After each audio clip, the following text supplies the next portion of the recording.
This is the Can Crushers Wrestling Podcast.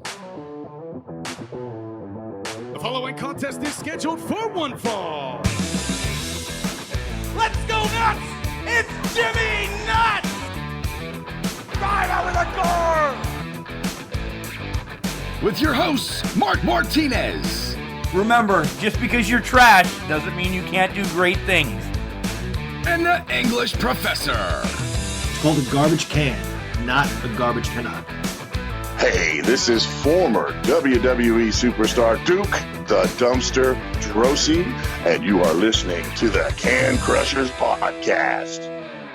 And welcome to our Easter quarantine edition to Can Crushers. Once again, all three of us are on Skype looking at each other rather weirdly. Chad is laying with his belts. The English Professor has some of our buddy Mike Thorwart's coffee dumped all over his face. And I'm sitting here alone in the studio. Happy Easter, guys. Happy Easter, Mark. Happy Easter, buddy. Happy Easter, Can Crushers listeners. So it's a somber day. It really is. Guys, I hate doing these in studio by myself. I'm really getting kind of depressed. If anything depresses me, it's Sunday doing the weekly show, alone looking at you mugs laying in bed. Well, it's better than John just getting out of the shower like last week. I purposely held off. Okay. No, you just been up a lot earlier. Your hair looks good, so if you've already taken a shower today. No, I haven't. I really haven't. I got up at 6:30 and I've just been sipping coffee. You mentioned our buddy Mike Thorwart. Give him a shout out. Dead Sled Coffee. DEAD SLED. Dead Sled. I got some of the Papua New Guinea that I had this morning. Very good, very rich, good Indonesian coffee. So I've been sipping on that since about 6:30. Chad, what have you been doing since 6:30? Well, I was sleeping until 9, and just got up, had some breakfast. Vinny got his little basket of stuff and just been chilling. And I know, Mark, you are depressed and down and not liking this because you are drinking a soda and not a beer. I really am. You noticed that. I actually, the wife has brought home Dole Lemon Lime. I'm bummed. I actually said off air before you joined us, Chad. I'm like, I don't know if I'm feeling the show today. But once we get to talking about what we're going to talk about, I'm a little bummed. I really am. It's we went to church on the radio this morning, and all right, that's Easter. I can go back to work tomorrow, wear my mask, pick up garbage. Now, did you wear the mask that I sent you the picture of? My blue demon? The mask and the cape? I didn't wear the cape. My blue demon mask. But now we legit have coronavirus masks. By the dozens. As I'm showing everybody, we have them by the dozens because... Those are nice. Yeah. Well, I seen that Steelers one. I know what you can wipe with that, and it ain't a mask. All right. I got a Penguins one. A friend of mine made us some masks.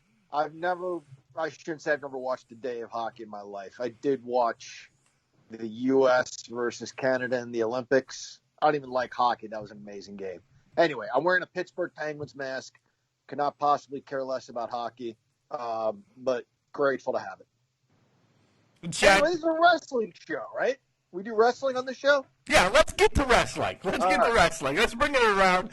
So, guys, you know the Can Crushers Cool Gimmick Tournament is still going on. We're in the second round, and about 5 or 6 matches left in the second round, and then quarterfinals, and ready to go. And some of our favorites have left. Question mark out the door. You know, Diesel, one of a favorite, gone. Any surprises between you two of who's left? Like, I'm shocked Hogan's making this far.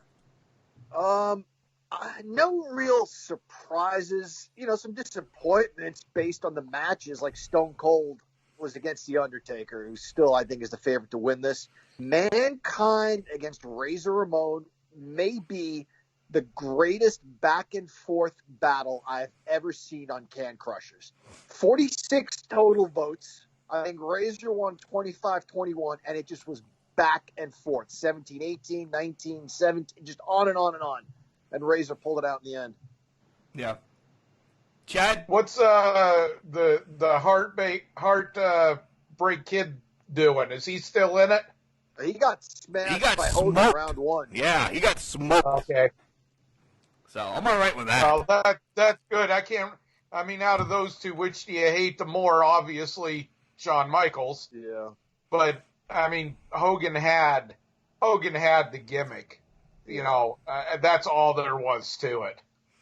Yeah. Boss Man is up on Yokozuna Day as of right now, like 9-0 or 10-0. So, guys, if you're Yokozuna fans, you think Yokozuna had the cooler gimmick, you got to vote for him because he's getting crushed right now by the big Boss Man. All right, so that's that. Let's move on to briefly about the WWE. Horrible Monday Night Raw, horrible SmackDown. The weekend after WrestleMania is always big returns, something happens. We saw Nia Jax come back, but we saw a lot of insignificant NXT players up as well. Nothing big. Tamina came out and went face-to-face with Bayley and Sasha. I thought that was interesting. I think they're trying with Tamina. Yeah. Yeah, it seems like they're trying to push her a little bit more around this time than the last time she came back. And she was with Nia Jax for a couple of matches and then gone as a tag team. But we all see where the Bayley-Sasha thing is going. Like, Sasha's going to get crushed by Tamina next week on SmackDown, giving her match with Bayley down the line. And then I think Sasha saves Bayley during that match just to beat the shit out of her and turn on her and take the title from her in a month or so. Yeah? I see it going that way. I don't know how long they're going to take, if they're going to take longer to get there. They've been cashing in a lot of their good angles during this pandemic with no fans, and do they need to put some of this stuff off? I think yes. Yeah, that's a good point, Chad. It seems like they don't know what to do during this down period as much as AEW does. And I don't want to segue into that just yet. But WWE is just showing a lot of older matches, showing some matches from WrestleMania. Drew McIntyre, I guess, had his first title defense immediately following his win. I don't know why they didn't let Mania run a little longer. If the main event was garbage. You knew it was going to be garbage. If you wanted to send the fans home with something a little more, I don't understand why you didn't show the Big Show come out and have that match right there during WrestleMania. That's number one.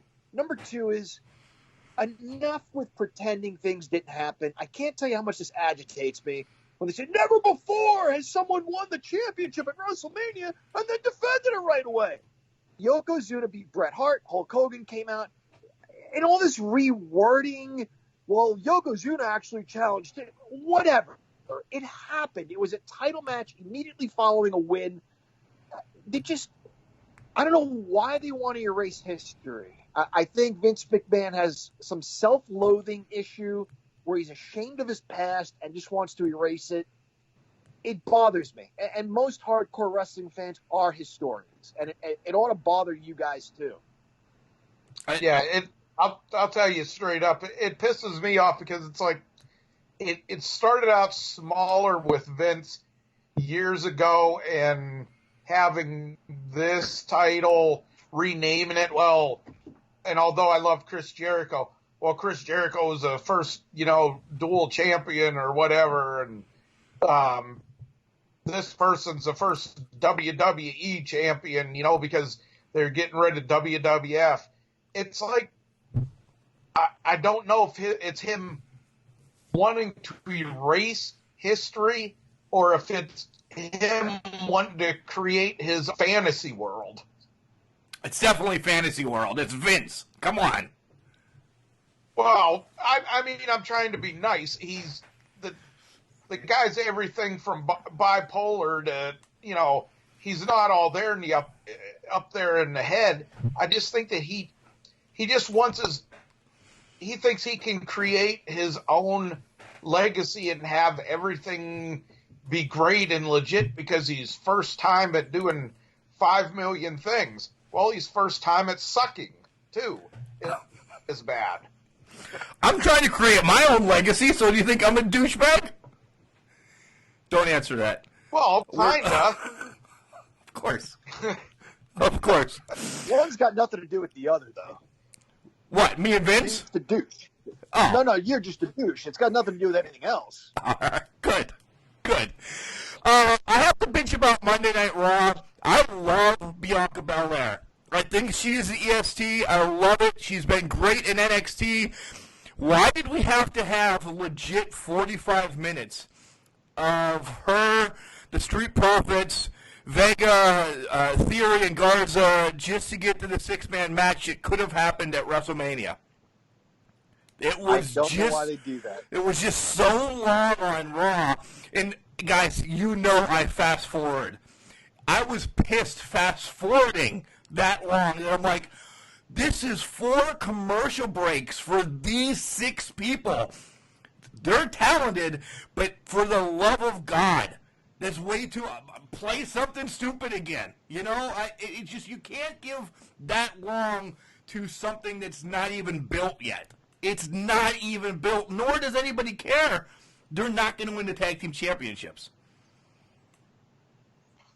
This was a Vince going back to WrestleMania and Randy Orton and Edge and making the never-ending story part 2. Exactly. That's really. I mean, I don't have much to say about anything. It was just so many people being brought up without any vignettes to say the Forgotten Sons are coming or Deonna Purrazzo was coming, which, John, you used to love Deonna Purrazzo, but she just gets buried week in and week out when you see her anymore. Well, so did Britt when she was on an episode of Raw. She got absolutely crushed by Nia Jax. Deonna Purrazzo, yeah, Jersey Italian girl. She's still my homegirl. All right, so let's switch over to AEW. We all can talk about AEW for about 5-10 minutes and then transition to what this show is going to be about. Yeah, Super Clash 3. Did you guys watch it? Oh, yeah. If not, hurry up, Yes. pause us, and go watch it.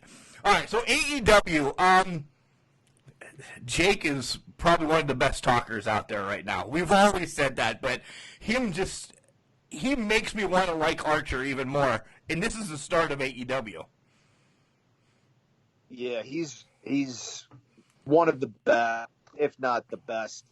His interviews were brilliant back in the day, even if they made no sense. He's still tapped into the dark side of that character, Jake the Snake Roberts. Brilliant promo. The guy still got it in that department. I don't know that he ever lost it, really.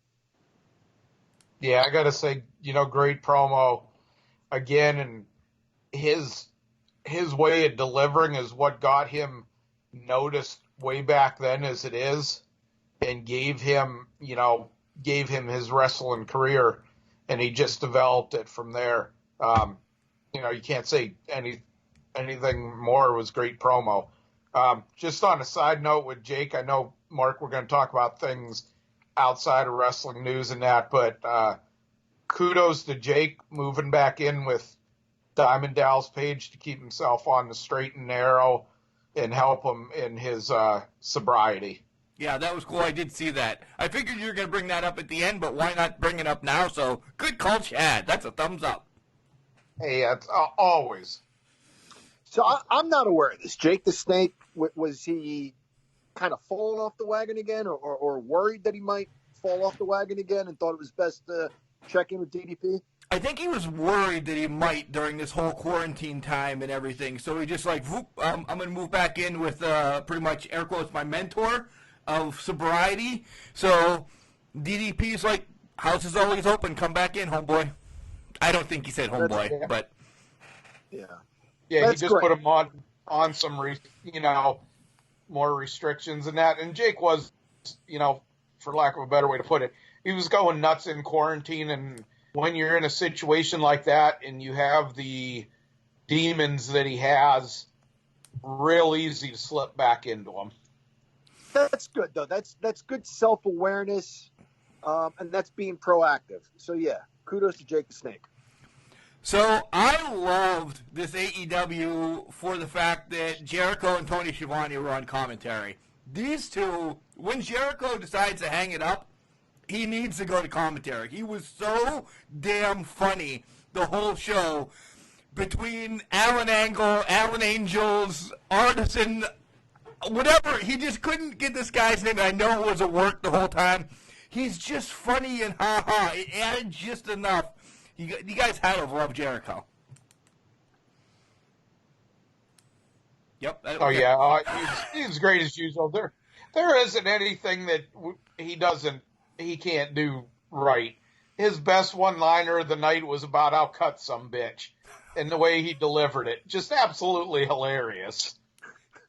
He is funny. He's enjoyable to listen to, and he gives some shout-outs and references his own career. Brought it around to Crockett Promotions and has a real mind for the history of the business and kind of like I do, brings it up at exactly the right point. We're kind of on the same wavelength, he and I, where we maybe get a little long-winded sometimes, but the point is we are able at a moment's notice to reference something from the past and compare it to what's going on today. I know everyone misses the pontifications because those were brilliant history lessons and English lessons all in one. So Archer destroys Alan Angle right off the bat. Archer is getting built up to be awesome, and I still say this final of the TNA Super Spectacular Awesome Championship, whatever the hell they're going to call it this week. I really think it's going to be Cody against Archer, with Archer winning. TNT. Yeah, that's it. That's it. Just TNT. That's all it is. Yeah. Yeah. I think I disagree. I think Cody gets a belt. I think he's done the right thing and put over lots of talent. Hasn't, built this thing around himself as much. I think he wins a belt here. I'm up in the air with this because this goes back to the talking about WWE. How much stuff are they going to save for the fans so they can get the bigger pops? I think Cody getting a belt maybe loses in the tournament since the tournament's going to all be during this craziness. Maybe Cody winning the belt at their first pay-per-view back, because the championship match, he got screwed in it or something, when they can have fans there. Yeah, that's both great points. I like Sean's point because Cody he doesn't need a belt, but just a little stroke along with the title adds it. And then Chad's point exactly. So I could see me being right, Archer winning it, and then Cody winning it down the line. So that's what I said first. All right, quickly now. Britt Baker is amazing. We've seen her from day one of wrestling, and she looked like she had crazy eyes when she was bleeding all over the place. Taking the loss, it really doesn't matter. She's still great. She really is. And Sheeta, props to Sheeta, too, because I've now started to like her. I want to see her win already, though, damn it. Sorry, Chad. Go ahead, buddy. Oh, no, go ahead. I want to see her win already. She's putting on brilliant matches, but you know what? It's going to make me want to tune in and watch her again. She's only getting better. I think I'm pretty sure there was a miscue there, and she took a foot right to the nose. And when they interviewed her after the match, her nose was smeared in the middle of her face. That's tough. I think there's no doubt her nose was broken. With her bleeding that much, and this is what I mean when I say like WWE doesn't really know exactly what to do during this downtime. AEW is using this downtime brilliantly, whether it's because she was bleeding or whether it was because COVID-19 is a thing now. She needed gloves to apply her finishing hold. I just think it's brilliant. She had to get gloves from a referee, and in the time it took her to get the glove on, she never quite got around to get the finishing hold on her. Ends up losing the match. Really good wrestling match. Very, very good wrestling match. She gets better all the time. I loved it. I thought it was great. I was cracking up with the whole glove angle. I didn't think they could top that. And then Britt's interview afterwards where she said about having to, probably her teeth were needed fixing. She was like, oh, that's right. I can do that. I'm a dentist. It's like, oh, my God, the nose in the air. Arrogance. She is just so freaking good at that. She's found her place better as a heel. Even with the busted nose, her nose is in the air. Yeah, it was bad. Oh, my God. I mean, it was so good, but it was great writing. And then we'll skip to the end because I didn't care about the Omega knock match against the Best Friends. It was too hokey for me. Chad wants to talk about it. Never mind. We're going there. Chad, go ahead. No, go ahead. Go ahead. John, do you want to talk about it? You saw Chad too. He wants to talk about it. Go ahead. Yeah, no. Go on. I like Kenny Omega. He's grown on me. I like how Jericho referenced some of his matches. Jericho's brilliant. It makes me want to go back. I've seen the match with the doll. I've seen the match with the little girl. Hate on it all you want. Like, that was a brilliant match with the little girl. The girl was an amazing athlete. It was Rio. What's that? It's Rio. It's Rio. Right. Well, okay. Nevertheless, she was what, 11 at the time? 9? Whatever she was? Come on, John. You got to get your facts straight. She's been a pro wrestler since she was 9. 30 years, bro. There you go. I don't think she's 39. All right. Chad, you hated this match. No, I don't want to say I hated this. I'm not an overly Kenny Omega fan. He is what he is. The style that made him famous is not the style that's so popular in the States. That's what I think his biggest problem is. As a wrestler, phenomenal. Man, go to the New Japan website and watch his stuff. He's great. That Michael knocking it the hell off Zawa and is losing himself up needs to stop. Oh my, this is the only thing that really drove me nuts about this match is, oh my, okay, enough. Just enough. And then he lubes the rope up and drags the guy's face across it. Yeah. I'm like, The other disappointment in AEW I had this week was Brody Lee against Lee Johnson from, I don't know, Vegas Kahonda or wherever. I don't know what the hell It was the same match. It was the same match that we saw at the beginning of the show with Archer and Alan Angle or whatever. You can't have two squash matches like that in the same show. I really don't think so. Yeah, they were an hour apart, but Brody Lee looks like he copied Archer because he just did the same damn thing. No? Yeah, I'll agree with you there, Mark. We grew up on an hour, sometimes 2 hours of nothing but squash matches. That's where I'll say WWE maybe does it a little better. They'll give you one squash to put one person over. These days, maybe you're right. You can't have more than one.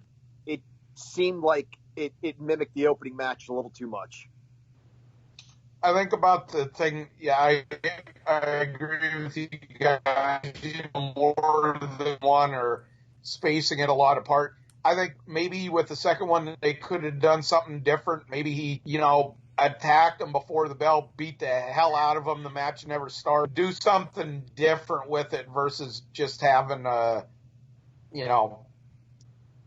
full squash match, I guess is the way to put it, having a normal decision. You know what I used to like back in the day when the Berserker was new?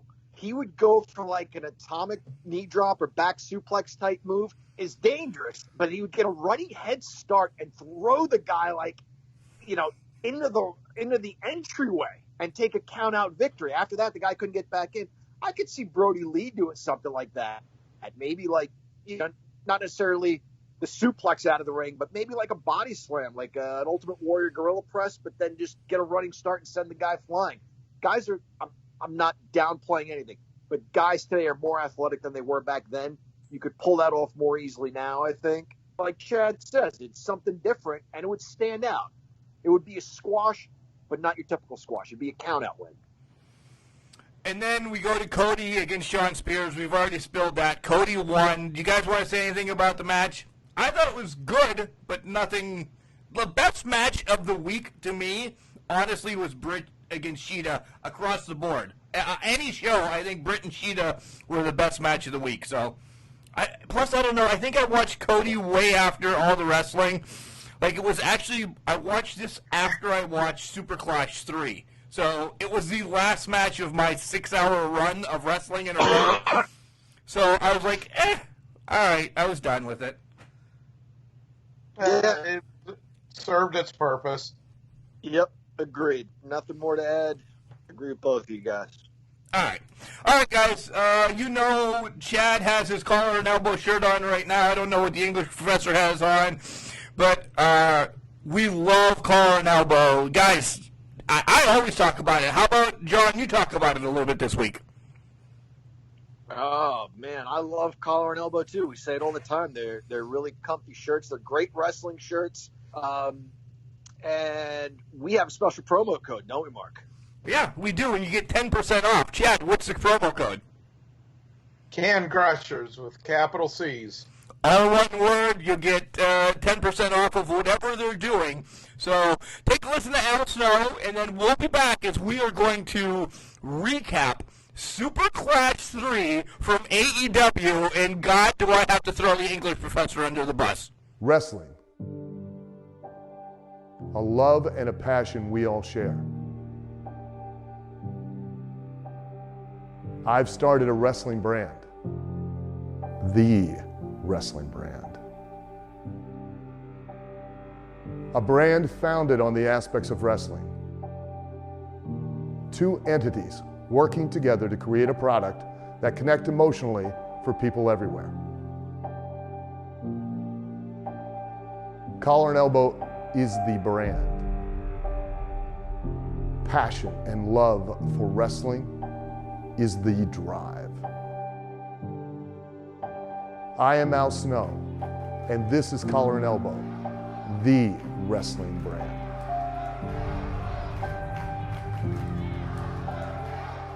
Hello, everyone. This is the Rock God Ricky Gibson from 4 Minutes of Heat, and you are listening to the greatest podcast in professional wrestling, Can Crushers. And welcome back to Can Crushers. It is I, the English professor. We just heard from Al Snow, who, by the way, is in the Coolest Gimmick tournament. He advanced past round 1. I don't know, do we want to give the spoiler away, who his round 2 opponent will be? Macho Man. Oh, yeah! The Macho Man. That's it's going to be a good one. Guys, vote. Chad, I think, is falling asleep. But nonetheless, we are going to go over Super Clash 3 from AWA. I almost said AEW. AWA. I watched it, and I enjoyed it. And then I get some phone calls, some texts, this moron might be an English professor, but technology savvy, not so much. Chad, how easy was it for you to find on the network? Please tell me what you typed in to find it. Chad is sleeping.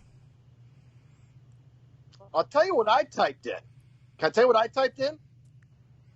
Yeah. We were watching Super Clash 3. AWA Super Clash 3. So I typed in Super Clash 3. Got nothing. All right. I got some teasers from different shows. I got like the contract signing or the weigh-in or whatever the hell with Kerry Von Erich and Jerry Lawler.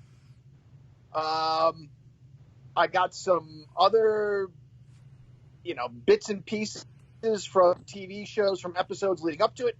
Couldn't find Super Clash 3. So then I'm going back and forth with Mark on text. He calls me and says, just type in AWA. Now, what kind of sense does that make?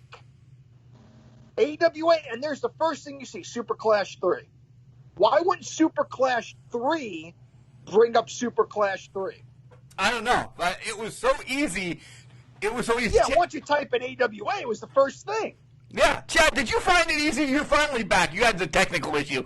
How easy was this to find? I put Super Clash 3. It was the very first thing to come up. Not on my phone, on the app. Not on my laptop. The not app is horrible. The app is outright horrible. I've deleted it a month or so ago because, I don't know, you have to jump over hoops and everything to find anything in the old school. I will only watch it from the laptop. Anyway, I finally watched it. Anyway, he finally got to it. Guys, this is Super Clash 3, December 13th, 1988, taking place in Chicago, Illinois. And this is about a year and a half before AWA shuts down the doors, and they're already grasping for some help. And they go on with WCCW, who's also grasping for some help. All right. So you guys just want to run down the matches and then do an overall? Well, yeah. Very quickly, the promotions involved in this were the AWA, as you said, WCCW, as you mentioned, CWA, which was Watts. No, it was not Watts. It was Jerry Jarrett. Yeah. Mid-Southern. I'm sorry, Mid-South was Watts. CWA, again, that was Jerry Jarrett out of Memphis. CWF, which I'm guessing is Championship Wrestling from Florida. And then POWW, which is probably one notch below Glow. The Powerful Women of Wrestling were represented on this. This was sanctioned by both boxing and wrestling commissions. Looking back, I could see why Vince McMahon washed his hands of all of that. There was just more people putting their hands in pockets. Come out, say it's entertainment. You don't have to pay them anymore. You don't have to pay these, sporting commissions. And our buddy, Mike, our drinking buddy, is a referee. I was going to bring that up in the first match. For the Destruction Crew. Yeah, I was going to bring that up in the first match. Do you have anything first overall, Chad, since you've been quietly just taking a nap? Oh, no, I was just doing some reading on the facts of this. There was less than 1,500 people. Oh yeah, in the event. It had a buy rate of 0.5. Oh God, I didn't know that. Which, in comparison, if you remember the stale Luger Sting Starrcade match that everybody saw coming all year and nobody wanted, that had a 1.8 buy rate on pay-per-views. So it shows you really, like John said, how bad they were and how close they were to folding. Yeah, this was AWA's first, as we do pay-per-view trials. They had the closed circuit thing for Super Clash 2, but it was never a pay-per-view, as I do air quotes again. This was their first one, and here's a door closed. Boom, that fast, because I don't believe Super Clash 4 even made a 0.5 when they did this. Vince McMahon was quoted, and it's on video actually. He says that he wasn't worried about all these organizations coming together because he said they couldn't agree on a cup of coffee, much less what they were going to do for these shows. I'd have to go back and watch the previous years, but Crockett and Gagne were teaming up a lot in the mid-'80s trying to create something to put Vince out of business. It was fun. I still have they were collectively known as Pro Wrestling USA. I still have that book from either 85 or 86. I was going to bring that to New York with me to get signed by Gagne and Zell and a bunch of other people, but we weren't able to make that trip. But the story goes that in the earlier cross-promotion cards, they couldn't trust each other. And Chad, maybe you could speak on this. I don't know, but that's how the Road Warriors jumped ship. Is Gagne's not in the locker room, and Crockett is trying to steal his guys, and then Crockett takes a walk, and Gagne tries to steal Crockett's guys, and obviously I don't know the whole story, and these are the rumors that were going around, but these guys are trying to collaborate, and they can't trust each other with the other guy's talent. Yeah, this is something that was running rampant in those days, because you had the end of the territories was starting to come. They seen it coming, so they're just trying. They didn't really care who the hell they were stabbing in the back. They were trying to cherry pick talent and combine. I mean, when you got guys like the Grahams from Florida, like you said, Bill Watts, Vern Gagne, these are the same guys. We talked about this before. These were the same guys that all got together with the NWA and threw around the idea of having Vince McMahon offed.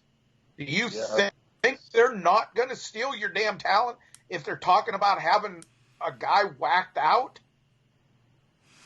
This is awesome. This is exactly what I wanted from this, because we're about 10 minutes into this segment, and we haven't even brought up a match yet. This is why I brought this one up, because this was the collapse. This is, in my book, this was a collapse of the start of the territories where this shit went awry. And you could see in the matches, the last time we all came together, we talked about Starrcade 85, The Gathering, and how nothing went wrong. So to speak, nothing went wrong. Matches were crisp. It doesn't matter if it was the first match or the last match. We loved it. I don't see us saying this about this show, because as we move on, some of the stuff possibly gets worse. The interviews don't have an idea of where they're going.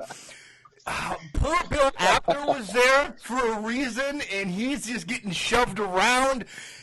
You can tell this shit is not planned at all for this. Here's some matches. This is what we're going to do, and let's find out what happens. That's exactly what this was.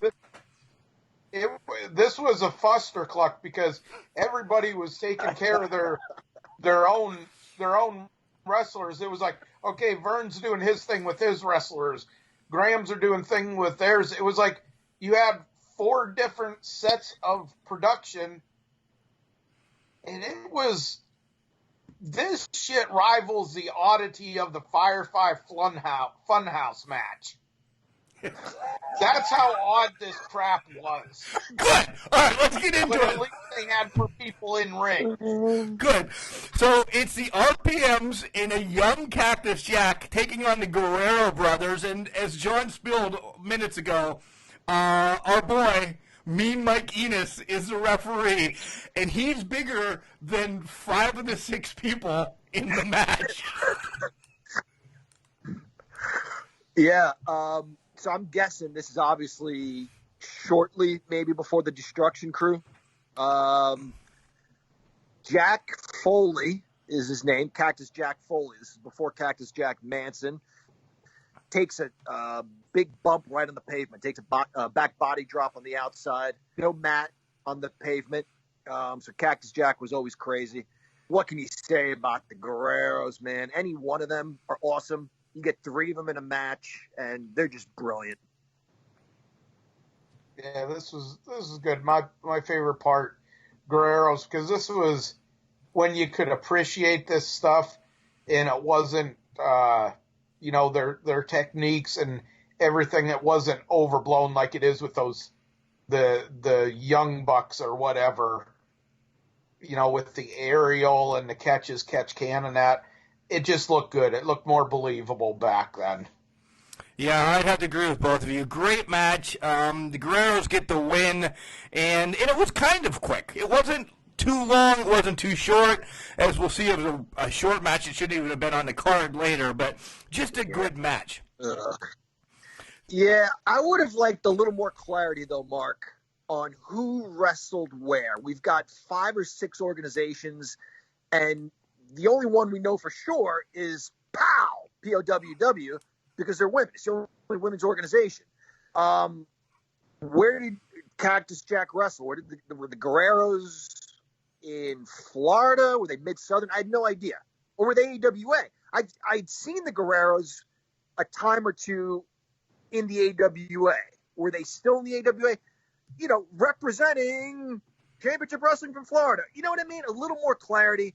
Like you said, Chad, it was just kind of a big cluster. Didn't really know who wrestled where. I would have loved some clarity.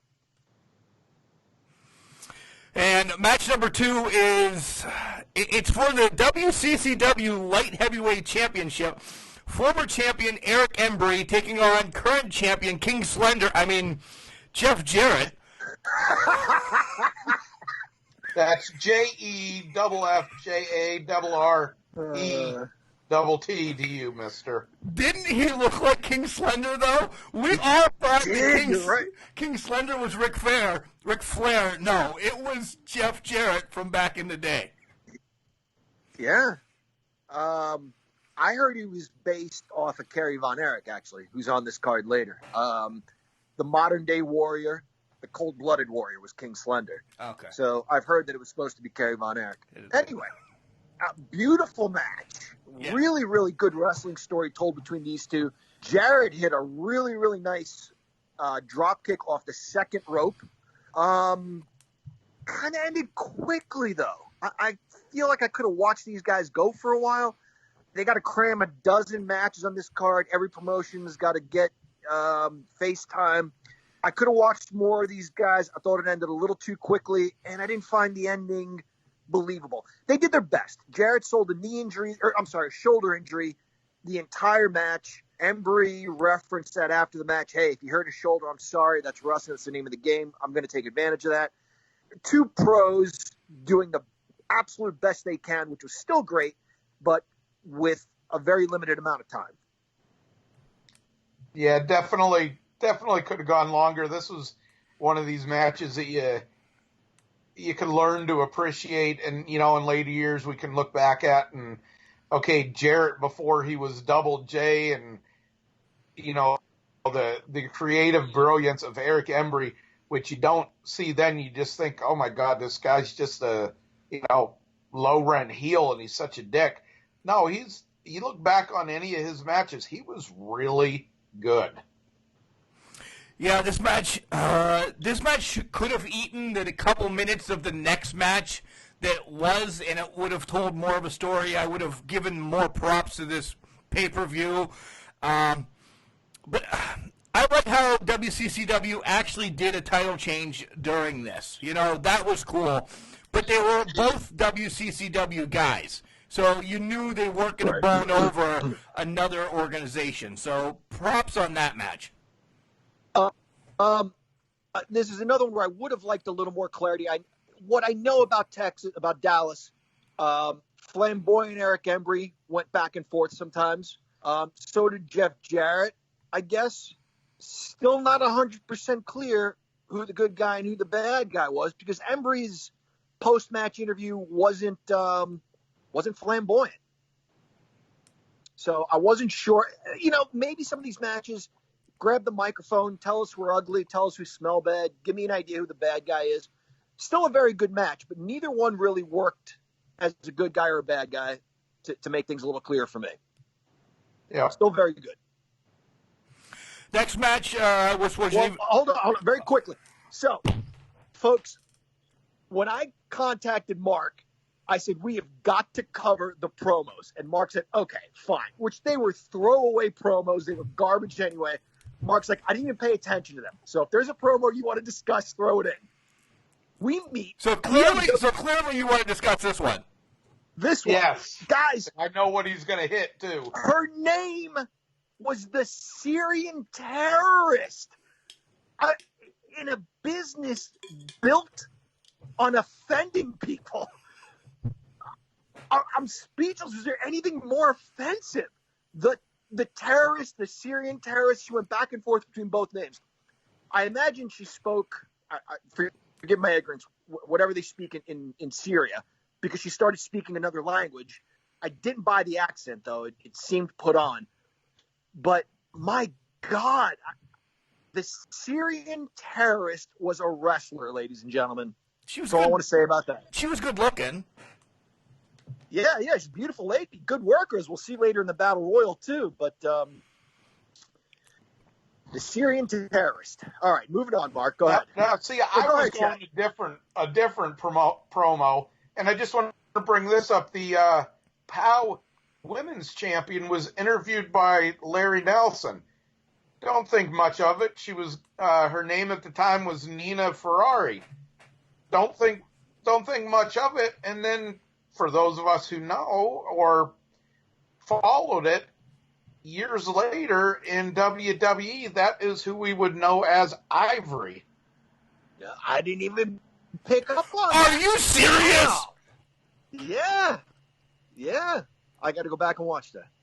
Are you serious? No, you're dead serious. Yeah, I did not pick up on that. I didn't recognize it. You're a moron. All right, the next match. The next match is the one that we just don't even want to talk about. But our boys in it, Wayne the Train Bloom, taking on Jimmy Valiant. It's a Brock Lesnar match. 3 moves, it's done. See you later. I've always hated Jimmy Valiant. Never could stand him. It was one of those things where his music doesn't even stop. Maybe it stopped, whatever. It doesn't matter. Wayne the Train jumping from behind. Jimmy Valiant, maybe an elbow. Whipped him into the ropes, hit him with an elbow, and got a quick pin. Wayne the Train kind of sold it as being stunned a little bit, kicked out at the last second, but the ref still counted 3. Our drinking buddy deserved better, Mark. Chad, you got anything about this match? The Iceman King Parsons Brickhouse Brown World Class Texas match. That's next. Well, that pretty much tells you what I think of this match. I was always a fan of Iceman King Parsons. There's something about him, but I have to start this off and go first. Why in the hell did they walk out together if they're facing each other? Watching this match, I thought, all right, these guys are in a tag team, because I didn't look at anything. I thought, these guys are in a tag team. No! They get in the ring together. They did everything together. I'm like, they came out together. I don't know if it was a bad camera shot or whatever, but they just said, here we are. We're coming out together. Here we go. Let's do our thing. I don't. Maybe they didn't have the budget to play the music for 2 of them. Maybe. I'm not quite sure. Yeah. Once again, production from that standpoint, it just didn't clarify things for me. I mean, if I couldn't tell who the hero or villain was between Jeff Jarrett and Eric Embry, how the hell am I supposed to tell if these guys are coming out together? Great match, though. I mean, it was really, really smooth. The shoulder blocks were stiff. There was great energy and athleticism.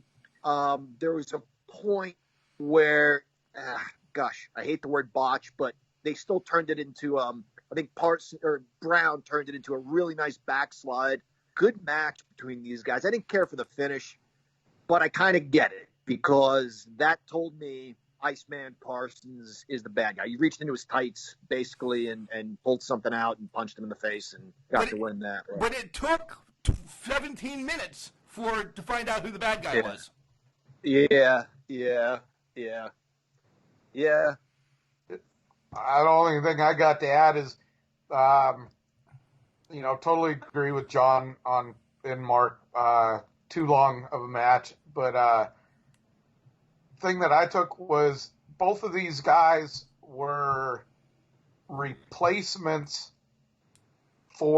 tried to be replacements for the Junkyard Dog, and this shows the absolute floundering of that with these two guys in this match. In some of their other stuff, and Parsons and Michael Hayes and stuff like that, different story. But these guys got their break, when Watts was trying to fill the spot of Junkyard Dog, and it just didn't work with either of them. Maybe that's why they came out as a tag team before their singles match. The next match is where I think the organizations just lose control of what's going on. You find out... Interjecting close the door. A quick another promo. If we thought the Syrian terrorist was bad, now we get Pocahontas. What's wrong with that? Folks, I can't make this up. Pocahontas. All right. And she's Indian, right? She is. She's Indian. She was joined by Brandy May, and Larry Nelson was just looking thirsty over these ladies. You ladies are gorgeous. Anyway, go ahead. We got Pat Tanaka, Paul Diamond, and Medusa teaming up, which I don't know if you guys know, when they went to the WWE and one of them wore a mask, that was Diamond wearing a red mask pretending to be Japanese. Really? Orient Express, right? Yep. Yes, sir. He was also Max Moon. Remember that? Was he really? I didn't know that. I hate you. I didn't know that. And they're taking on Derek Dukes, Ricky Rice, and Wendy Richter. Now, our boy Gary Michael Capetta says, every title here is on the line, meaning the women's title and the AWA tag team titles. But what happens at the end tells us a different story. Because we're thinking, oh man, whatever happens, whatever team wins gets everything. We didn't get rules to clarify. No. So the match ends with Wendy Richter pinning Medusa. Okay? Capetta announces that there's new AWA champions in the form of Derek Dukes and Ricky Martin, or Ricky Rice, or whatever the hell his name is. You'll find out in like 3 matches later that they have to clarify that and say, no, the tag team titles were only on the line if a male would have been pinned. That's it. What a mess this whole thing was. A terrible match. Yeah. Not the match, guys. The match was fine. Wendy Richter here was maybe 5, 6 years past her WWF prime. Still looked good, though. She and Medusa looked good in the ring. Has to be one of the first power bombs by a woman. Yeah. Wendy Richter power bombed Medusa. In the end, Medusa was holding Wendy Richter. Now, the men could only fight the men. The women could fight the women. The ref wasn't looking. Tanaka went to karate kick Wendy Richter. Richter ducked, and he kicked Medusa in the throat. That's what caused the pin. I am unclear who the hell walked in with the belts. If it was DDP's crew that had all the belts going in. If the men had the tag team, but... Men had the tag team. Wendy had the... So Wendy already had the women's championship going in. Correct. And yes. Tanaka and Diamond had the tag team titles going in. They're called Bad Company. Yes. Right. Okay. So, all right. So it wasn't one team defending everything. You know what? Your AWA World Tag Team Champions. Your women's champion. A freaking announcement. Unless I missed it, an announcement would have helped a lot. Post-match, nobody knows what's going on. What a mess, man. What a disaster. The only one that knew, before I go to chat, the only one that knew what was going on was DDP. He's like, where the hell, at the post-match, he's like, where the hell are the titles? Larry Marshall didn't know there was a title in the building. Go ahead, Chad. I'm just laughing. The match itself, passable and everything. the cluster, this again, it goes back to a seemingly what do you call it, common thread throughout this whole pay-per-view. Hey, we're going to hand them the titles because our referee's in here, or our wrestler wins the match, and we're just going to let them look like idiots when they have to say, no, the titles weren't on the line. I think they just announced it to the pay-per-view audience that the titles change hands. Because, guys, the reason why we're doing this is because I was a huge AWA fan. I was. And to have this one on just shows how it just got messed up and AWA just took a turn for the worse. But I don't think they wanted to announce to the 1,300 people that were there that there weren't new AWA champions. Like, this, I don't know. It was just that much of a shit show in this match. It had to happen later. What were you telling me, John? What? There's a promo. There's a promo. Not another one. Go ahead. In all seriousness, all right. This one had Kerry Von Erich, and this broke my heart. He was with one of his daughters. I don't know if Lacey Von Erich is her real name or not, but she went on to become a wrestler for a short while. I don't know if that's who this little girl was, but she had a different name. This promo was kind of hard to watch because he's losing his words and talks about only one leaning tower of pizza, and so there can only be one world champion. It's funny, but at the same time, like, you kind of see this guy spiraling out of control. There have been a few names in wrestling where critics and peers alike have said that was the perfect wrestling look. It's been said about Scott Hall. It's been said about Sid Vicious. It was said about Kerry Von Erich. There may not be a better look in pro wrestling than Kerry Von Erich. It just was sad to kind of see this guy, and I'm not insinuating anything. I don't know what his deal was at this time. Clearly stumbling over his words and just not with it. And it's also heartbreaking to see how his life ended. He's got his baby girl with him in the interview. Just sad all around because he was great. He was great when he was on. Yeah, that's not what the panel at WrestleCade said, but nonetheless, right, Chad? Yeah.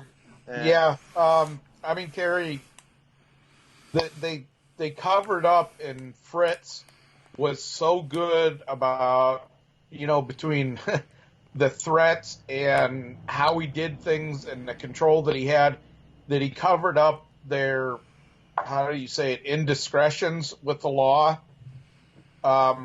Until things just spiraled so far out he couldn't do anything. And Kerry, he was the ultimate package. He had the looks, he had the body, he could do decent interview skills, but this was kind of the, where he started to go downhill. And that is his daughter. Lacey is his actual daughter. Oh, wow. All right, so the next match, I have a problem with it because it's the International TV Championship. So it's not... Hey, did you forget about the Lingerie Battle Royal? No, it's after this. It's after this. Don't worry. Trust me, it's after this. It's the International TV Championship. So you can only defend this overseas, Chad, right? You can't defend this in Minnesota or whatever. Or it's got to be on, like, C-SPAN or, CNN. Yeah, something like that. Walmart parking lot. It's wrong. Well, that's one thing. They have to worry about violating the 10-person order with this match in the parking lot. No kidding.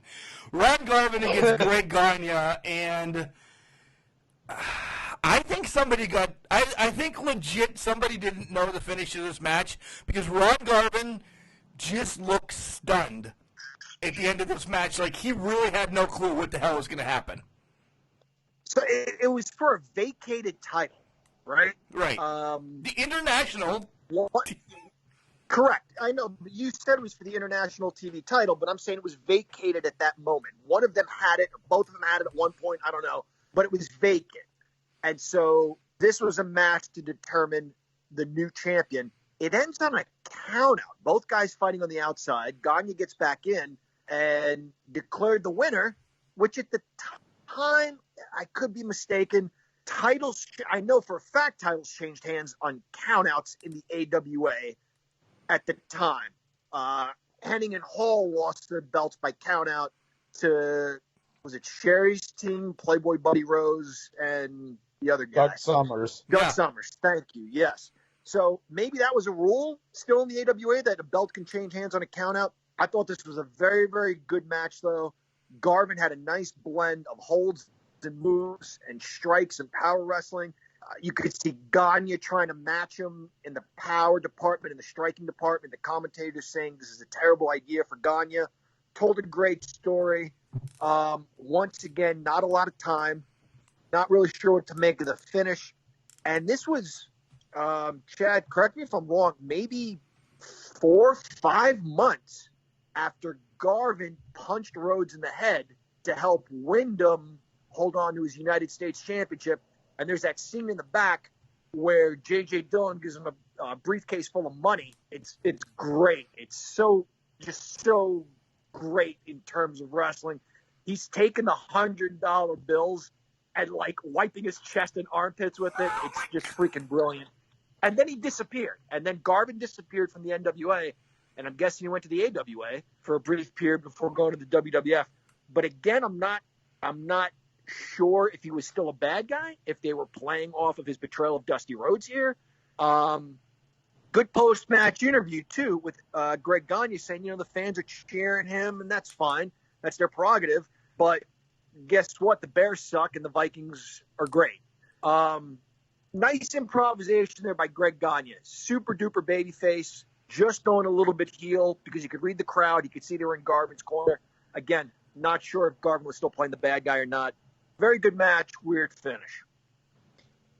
And this was one of the matches with Vern trying to push his son, and he never really clicked with the fans on a main event status.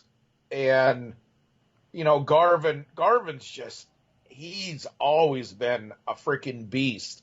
And he came in there, they liked him because they were souring on Gagne. He was just being pushed too much. And then, the side note, he wins this title back, and the quote is, "The crowd absolutely boos that shit finish out of the building." Greg would hold on to the chant, right? Wasn't there a chant of bullshit? Yeah, by the fans, yeah. Greg would hold on to the title until the AWA folded in 1990, and they pried it out of his cold, dead hands. Wow. If that doesn't tell you enough. Yeah. Yeah. All right, now we move along to the street fight over-the-top lingerie $10,000 pow battle royal. I just don't know. Luna was in this. Ivory was in this. And your girl, the terrorist wins. Yeah, some of these women could work. I felt bad. Malibu was in a denim skirt. Brandy May was in heels until she just got fed up and kicked them off. Those poor women. Some of them were very good. I didn't know what constituted completely naked or whatever the hell the rules were. They just had to be down in their bra and underwear. I don't know. Nevertheless, no one was eliminated by virtue of clothes being ripped off. They all went over the top rope. They were teasing that it would come down to the terrorist and whoever. Was it Brandy May? I don't know. Yeah. And it came down to those two. You think the good guy is going to win and the terrorist pulls it out. The story with this is you've just given a terrorist $10,000. This is unbelievable. This is the match. I said it before. This is where it just goes crazy. Like, this is just nonsense. They're working with POW, which is, yes, a step down from Glow, because David, come on, we've all watched the Glow Netflix series. David has already gotten fired from Glow, so he goes out and starts his own. So this is his, where some people go over, but he just steals every person from Glow to POW. So it's just anything. They're trying to save themselves from hooking on to, back in the day, if you want to call this women's wrestling. Chad? You know, I gotta differ from the both of you's intake on this match. You know, I gotta give, you know, the props to the guys booking this match, because people, all kinds of races and animals and everything were represented well. We had Pocahontas, so we're representing the Indians. We had Nina. We had Bambi, so there's wildlife represented. Lee Leather, you know, sounds like somebody on a street corner. So, you know, they're representing all walks of life here. I got to give them credit on that. Syrians were represented in this. Yes. So it's better, you know, I'm going to say it's better than what NWA is doing right now, because they don't have the Mongrovian flag yet. Oh, I thought you were going to say it's better than NWA Women's Wrestling. I was going to hope Allison or Thunder Rosa or Tasha or somebody just punches you in the face at the Crockett Cup. This wasn't bad. It was, I mean, it was terrible, don't get me wrong, but the in-ring action, I'm talking about the in-ring action was not bad. I remember Glow being absolutely putrid. I was pleasantly surprised knowing that this was a spin-off of that. The talents, you know, you said like a lot of it was stolen. Maybe he picked the best that there was, because these women weren't bad. So this is the reason why I picked the Super Clash, besides the timing that it's folding, AWA is folding. I wanted to talk about a boot camp match. And it's Sergeant Slaughter against Colonel De Beers. Bring anything, wear anything, wrestle anywhere. The ref can't do anything but make the pinfall. Like, two things were used. A helmet and the whippy thing. That's it. Nothing else was. This could have been a melee. But we do get a surprise in this match. Go ahead. I had to laugh at this match. You know, this was Slaughter, the All-American hero, to what I think is the absolute best heel heat gimmick in Colonel De Beers and the white, you know, South African white supremacist thing. This guy was literally people trying to stab him. He really, really had to watch himself. I mean, it was bad when he had a feud later on with, Rock and Roll Buck Zumhoff or whatever, and that guy was a known pedophile, and De Beers, they were still cheering for Zumhoff against De Beers because of this. I remember De Beers, his pedigree type finishing maneuver, he did it to Snuka later on, and just blew Snuka's face up. So, like, the crowd went nuts and just started throwing stuff at him again. He sold this well, and you're right. De Beers one of the underrated heels in wrestling.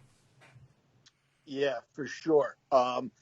You mentioned Superfly Snuka. He had just jumped ship from the WWF, so he was still a hot commodity when he showed up in the AWA in '85.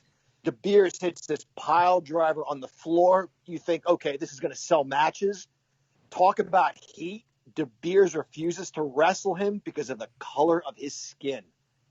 Holy shit, you guys. You know how, I don't even know what the word is, not ahead of its time. I don't even know, but that was That was something else, man. That was some kind of angle. This Boy, match, can you imagine if they tried this to this day and age or something like that? Forget it. yeah, not happening. Not happening. Shit would get Oh, shut down. I know it would never happen. It's just it's like, holy crap, the things that they got away with back then and people didn't get killed. I mean, nowadays it's harder for the organizations to do anything that are, edgy like that because they're publicly traded companies. Back then, they didn't give a shit. So, Slaughter wins because the Iron Sheik comes out, Adnan El-Casey comes out, DDP comes out, and then the Guerreros come out to help make the save after the end. But a good match. Nothing really to write home about. It was more about the angle is what I brought this to. Yeah, Slaughter versus Sheik. That was the measuring stick. Hard to live up to that. This just seemed to want to, kind of bring that back. Wasn't great. Was not a great match by any stretch of the imagination. With the interference afterwards, it was cool to see feuds cross promotions. WWF always tried to reinvent everything, and I understand they were creating their own brand. But as a wrestling fan, if two guys hated each other in this territory, you wanted to see them hate each other in another territory. It was cool to see Sheik come out and fight with Slaughter. Sheik just, by this point, didn't really have a whole lot left. He took a drop kick from one of the Guerreros and just kind of stood there because he didn't know how to fall anymore. I don't know what was going on. What was great, though, was the post-match interview with the Sheiks. And the Iron Sheik says, you may have all of the USA on your side, but we have Allah. And I was like, oh, this is getting... And then it cut away. No explanation. No, we got to go to the ring. No, you guys are... Nothing. Just cut right back to the ring. Hey, the Sheik was protecting his future career in WCW where he was getting those $100,000 contracts for doing nothing. That's where the Sheik was going. He knew what he was doing. And then to come back with Slaughter years later. All right, nevertheless, we have the WCCW Tag Team Title match. The Samoan SWAT team with Buddy Roberts taking on Michael P.S. Hayes and Steve Do-It Cox. Who the hell is Steve Do-It Cox? Anybody? Crickets? No frickin' clue. I just remember the name. I don't. Chad, you go first this time. This, the one of my favorite teams outside of your norm, your NWA teams, when they brought in was the Samoan SWAT team because they were just vicious as hell, and they were brutal and they were stiff. This match again, it's another one of those passable matches. I thought it was a little bit better than some. Probably give it like a 3.5 star match overall. I thought the Samoan SWAT team was so good. They reminded me of the original Samoans with some of their devastating headbutts or chops, but they were better. They were better than their predecessors. They reminded me of a typical Smash Mouth NWA, AWA style team. I think they were a little softened by the time they were the head shrinkers in the WWF, but this is them, I think, at their best. It was strange to see Buddy Roberts and Michael Hayes in opposite corners. I think by this point they were trying everything. They were the Freebirds. Maybe now let's make them enemies for a little bit. Hayes does a really nice job at the end. Buddy Roberts comes in. I think he was supposed to have a foreign object. They sold it. He had a foreign object. I don't know that he really had anything in his hand. I'm not sure. Punched him in the head and put the Samoan on top of him for the 3 count. Hayes sold that forever, to the point where when he finally got up, he got a round of applause like, a baseball player that has been down for 5 minutes and gets to his feet, and the crowd gives him a little round of applause. Michael Hayes was a real pro. Yeah, at one point when all this happened and Hayes and Steve Do It To It Cox lost the match, they started chanting, "Shoot the ref!" And Steve Do It To It Cox actually pulled out his revolver, imaginary revolver, and shot the ref. Like this was the referee's fault that Buddy Roberts hit him with. They said it was his wallet chain that's in his pocket, but I never saw that being whipped out because then they go back and show it again, and they're like, "Look, what we got video of him doing it." No, you showed the same thing that was live, which was horrible. Yeah. But I liked this match. I really did because it told a story. Apparently, the Samoan SWAT team only had lost one match thus far, and it was to Hayes and Cox. So this was their chance.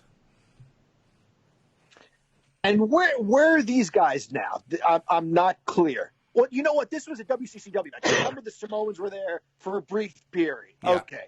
Yeah. Obviously Hayes and you have Roberts. So this was a WCCW match. Okay. Yeah, I had never heard of Steve Cox before. Haven't heard of him since. Guy was all right. I think he did fine. Why do it to it? What the hell does that? Just bad thing to use when your last name is Cox is where I'm getting at. Oh my God! All right. Hey, on a side note, Mark, I wanted to throw this. John was talking about the wild Samoans. Do you guys know the story on how they got their break in professional wrestling? I do not. They attended. Oh, sorry, Mark. Go ahead. The screen blacked out. I couldn't see. No, I don't. I went like this. No, I don't know. They were attending at the Cow Palace the High Chief Peter Maivia's matches, and there was a large number of the Samoan family, like 15 to 20 of them there. Well, Maivia's getting his ass whipped. They weren't smart to the business. They jumped the ring and started beating the shit out of everybody. Wow. The wrestlers, the cops that came to the ring, they laid the cops out. I mean, they all the Samoans were standing in the ring like, come on, dudes. Just kicking the shit out of people. They were so afraid of them doing that again that they signed them within 2 days to a contract and trained Afa and Sika and spun them up on the business. That's how they got their break in professional wrestling. I did not know that. That's a great story. Next match, you have the Raging Bull Manny Fernandez taking on Wahoo McDaniel in an Indian strap match. But prior to this match, they have Fujinami come out and taunt out his title because him and Manny Fernandez hate each other. This was the best told thing on the card, guys. This was the best match. I loved it. Yeah, absolutely. I would agree. This was the best match. Manny Fernandez talked about how hard, when he was on our show, how hard Wahoo could hit. Those guys laid into each other. Very, very good match. I like the fact that we're told that Wahoo is the expert in this match. Whatever, politically correct or not, he's an Indian. He's good at Indian strap matches and the Indian deathlock. And, if it's Indian, then he can do it. But Manny Fernandez was shortening the strap to get closer to Wahoo. Wahoo was shortening the strap to get closer to Manny, but also creating a whip with it. So, Manny didn't have the wherewithal to use it as a weapon first. Wahoo did, because it's his specialty match. It was a nice, subtle little detail. It was more about Wahoo knowing how to win the match and Manny just doing what Manny does, which is fight. Great story told. Great match all around. Yeah, I gotta agree. This was old style strap match. One person trying to brawl their way through it, the other being smart about it. I had to laugh, and I'm sorry, when you're talking about Wahoo and his, Indian strap match, Indian death match. he's the expert at them because he's Indian. I had to laugh because a lot of people don't know Wahoo McDaniel was an Italian. He didn't know that either. I'm going to look that up. Chief J Strongbow, I know for a fact, was Italian. Both of them were Italians. I didn't know that about Wahoo. So it's a lot of people didn't know. Yeah, he was I can't remember what the hell his name was, but Scarpa.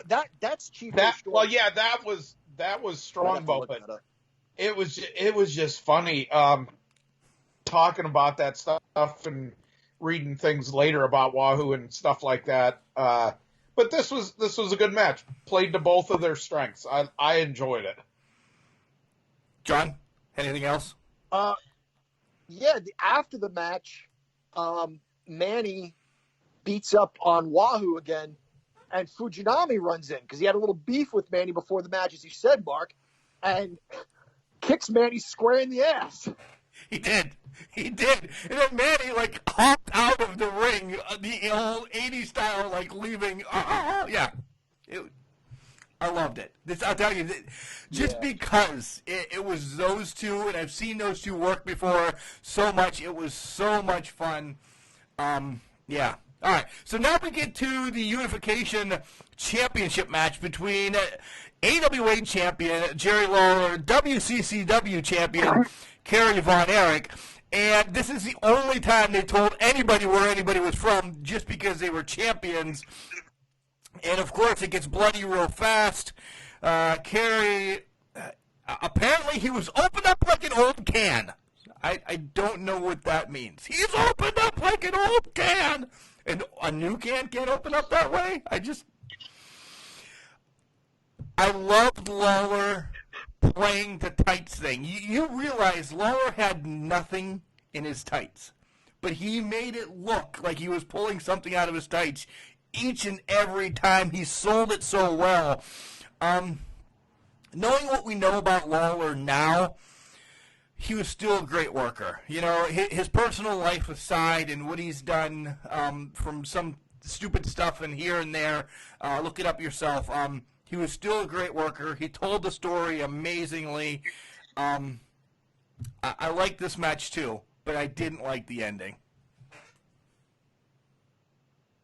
Yeah, this was a different one. This had been playing on weeks and a feud with them. The ending was a typical AWA ending.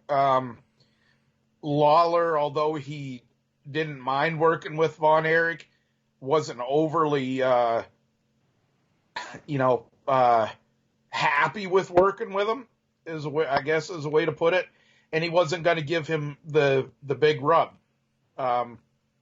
Kerry, as a side note to this, Kerry got open like an old can. Well, the dumbass did it to himself in the locker room before the match, and they covered it up as best they could, and then had to go right into within the first, I don't know how many minutes of the match that he was busted wide open, 3 stuck minutes. like a pig. Yeah, he was already busted open he cut himself, I don't know if the story, an X-Acto knife or something, doing something to his trunks or something. And he was stuck like a pig before he even went in there. He had a cut on his arm even earlier before that. I don't know what the hell he did, but from his bicep or his tricep. This was an okay match. Looking back on it, it looked like two guys who really didn't want to be in the ring together, really didn't want to put the other guy over, hated the finish. Even a year and change later, you get the Ultimate Warrior and Hulk Hogan. Hogan says, I got to get a pin while the ref is knocked out. It didn't cheapen Warrior's win, because in the end, he splashed Hogan and pinned him cleanly. This thing went on too much with the ref checking the cut and checking the cut and checking the cut and on and on. And I got it written down here. The promoter from Dallas was at ringside. Frank Dusick. Yes. Yeah, Frank Dusick Oh, he's fine. He goes, he bleeds all the time.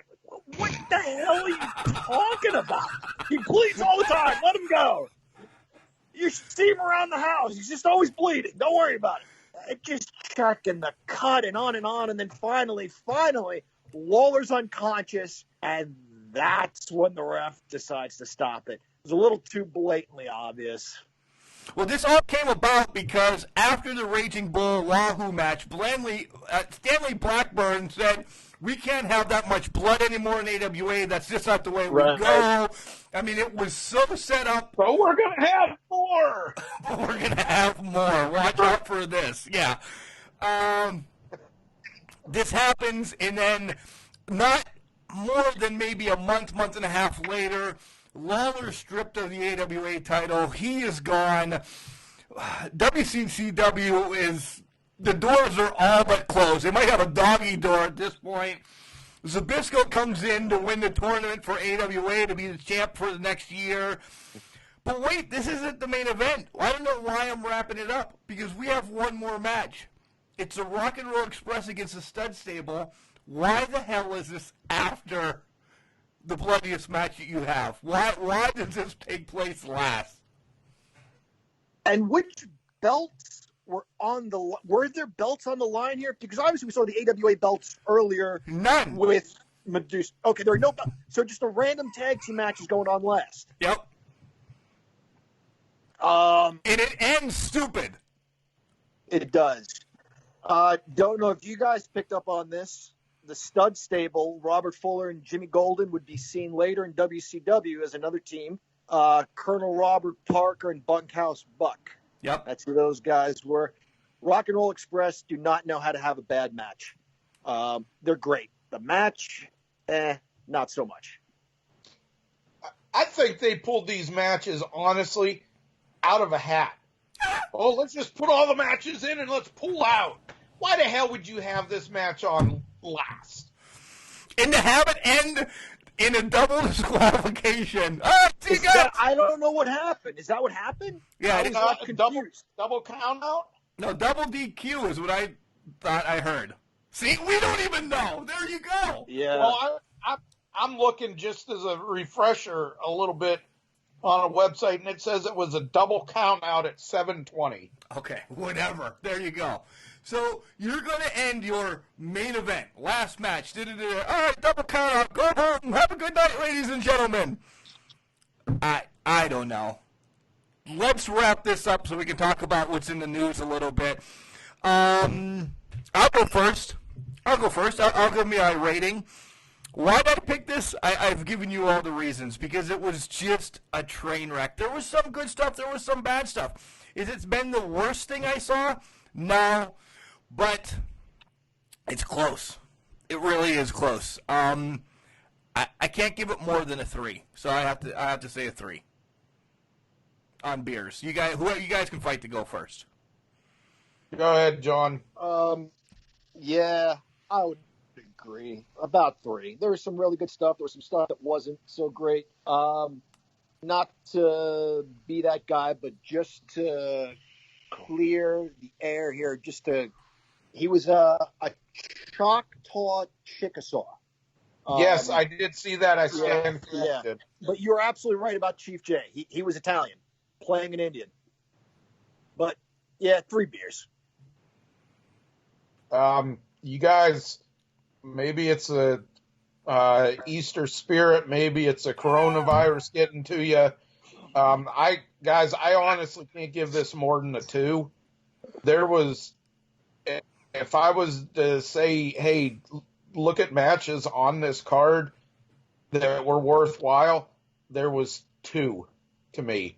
The strap match, and if you followed Jerry Lawler, Kerry Von Erich, the promotional wars and stuff like that, their match was a good match in the series.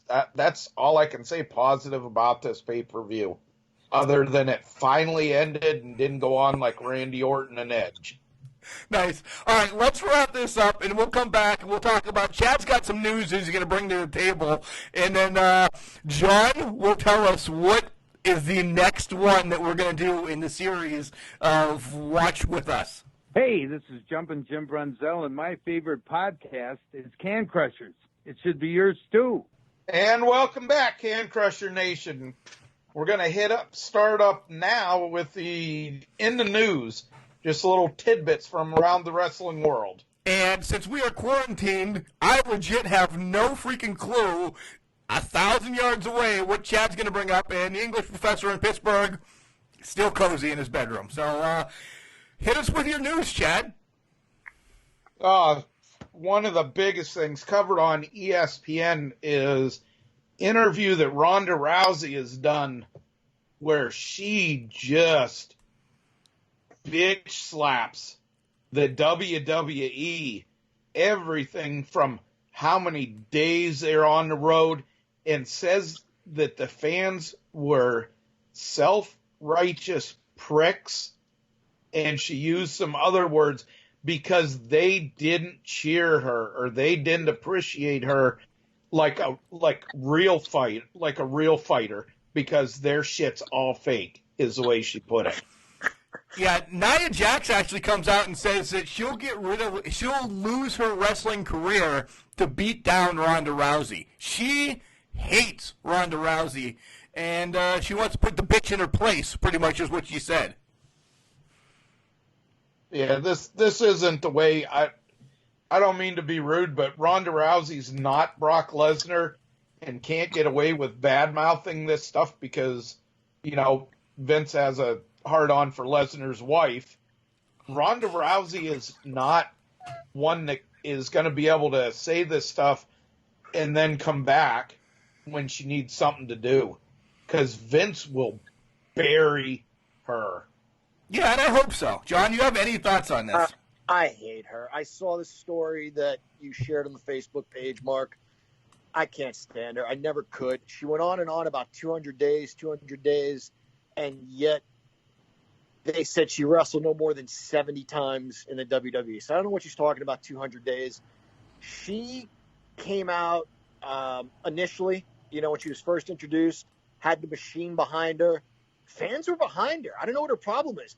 At WrestleMania, she was tossing Stephanie around. It was a great spot where she beat the crap out of Triple H. She had the fans on her side. She kind of sucks, which is why she lost them. That beatdown by Charlotte Flair, fans are about tired of Charlotte Flair.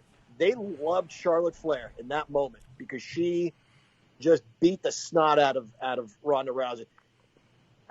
Deep down, I think fans get sick of these part-timers, these celebrities, Gronk slapping R-Truth in the belly and getting a pin. Stop it. Just stop it already. What's your next one, Chad? Couple of wrestlers diagnosed with the coronavirus. Two of them that I remembered, and I couldn't find the article. It's been taken down. Corey Graves and Carmella now going to be in quarantine because they have been diagnosed positive with the virus. Was this prior to the recording of SmackDown, or was SmackDown actually live? Because you saw Mella on there challenging the Kabuki or Bliss and Cross for the championship with Dana Brooke. See, I read this yesterday, and it specifically addressed that the WWE's not releasing when their test came back, or when their test was administered. So there's some shit going on with that. I don't think that's on the WWE's part. I don't think that's their idea. I don't even know what I'm trying to say. I don't think it's right that they are not releasing when their date was, because that's a health issue across the board. I mean, if it's after she's hanging out with Dana Brooke and all the WWE at the PC, good job WWE for spreading the coronavirus.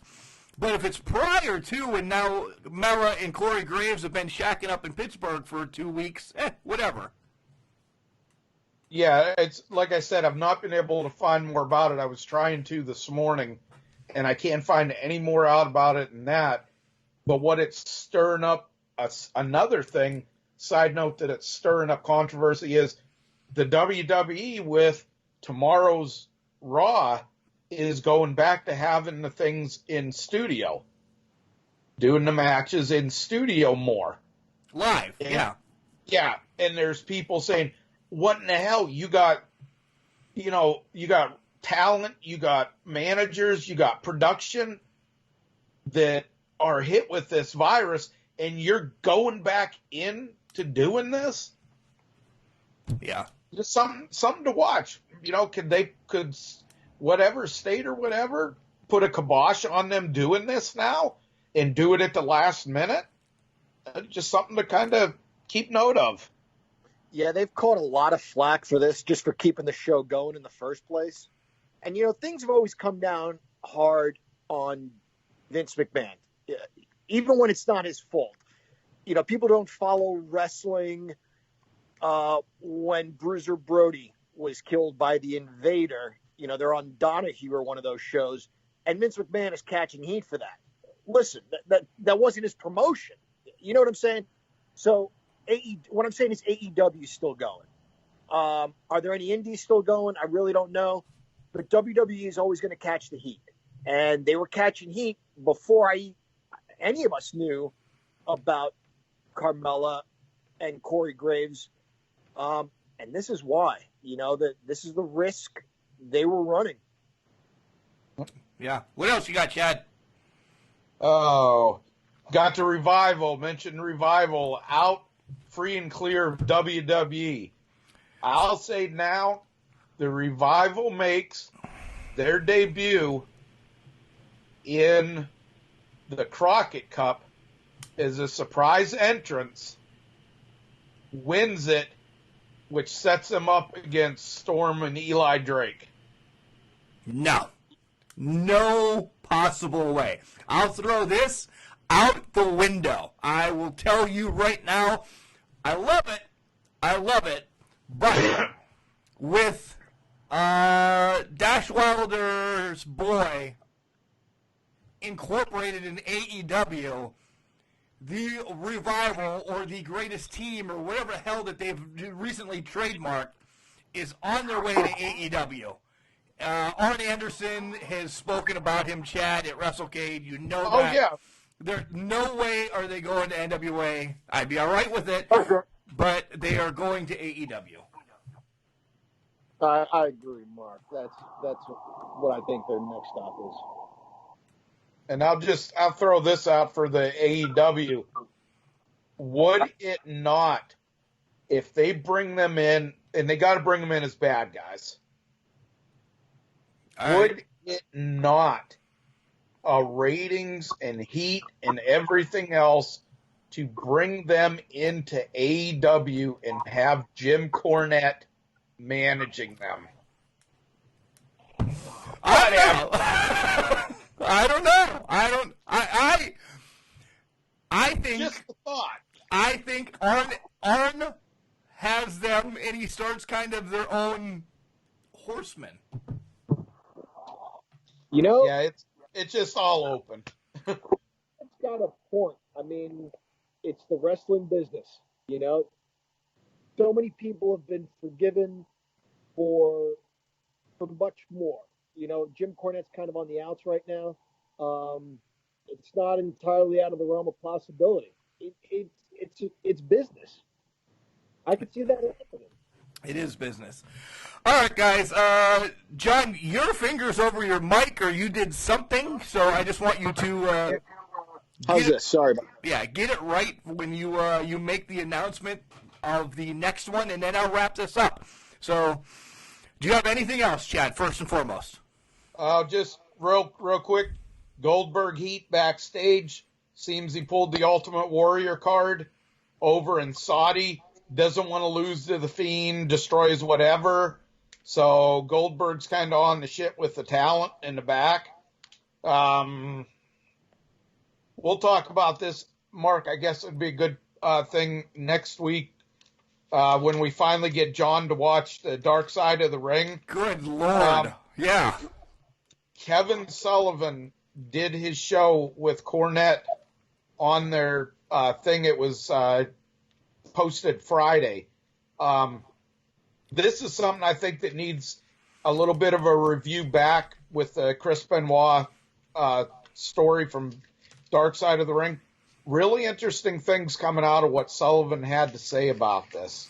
Well, let's do twofold then next week, because I can't imagine we're going to get much on wrestling again. So John has a week to catch up on Dark Side of the Ring, so we can kind of at least touch on all of them, and at least me and you broached the Cornette podcast. John, if you want to listen, would be great, but do we want to do Dark Side or do you want to do John's announcement of what other wrestling thing we're going to do? Or do we want to save that for another week? I think we could do both of them, honestly. I do too. I honestly do. There isn't going to be really anything unless bad crap happens with the wrestling to where we couldn't. And this will give John not picking on you on this, John, but this will give you a chance to look at the Dark Side of the Ring and especially the Benoit thing, and then we can talk about it.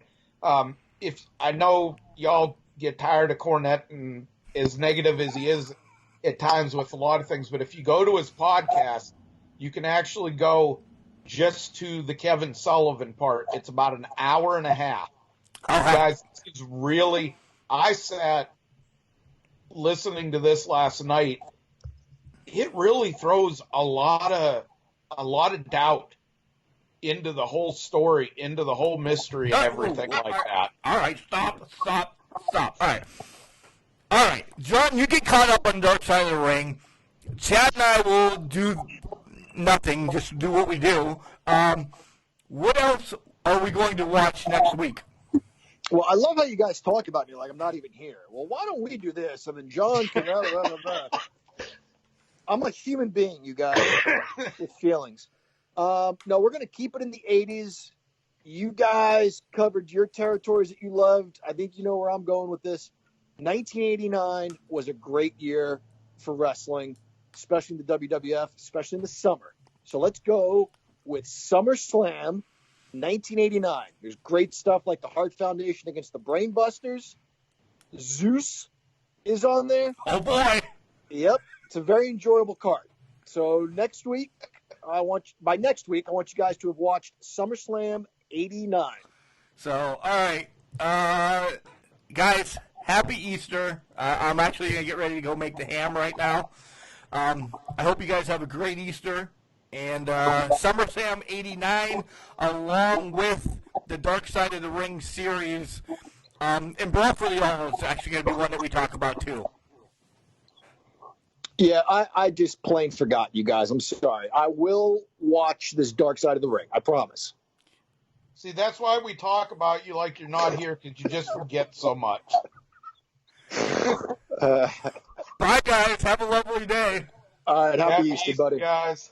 All right, guys, that'll wrap up the show for us again this week. I don't know what the hell we were talking about, but you know we're all over the place on the internet. You can find us on Facebook at CanCrusher69, on Instagram at CanCrusher69, and on Twitter at CanCrusher69.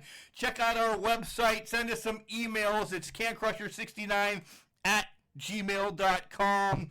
You can listen to us on Stitcher, on God, I don't know anymore. Spotify, Buzzsprout, iTunes, Google Play. We're out there. Over 150 different outlets. If it's your favorite podcast location, we're on it. So make sure you give us a listen. We thank you all the time. And you guys, I hope you're liking these as we go back in time and talk about these series of wrestlings. You're going to get some good ones like Starrcade 85, and you're going to get some bad ones like Super Clash 3. 3 years apart, but you can see the organizations just pretty much falling apart. So for Chad, for John, I am Mark Martinez. Remember, just because you're trash doesn't mean you can't do great things. It's called the Garbage Can. not a garbage can not.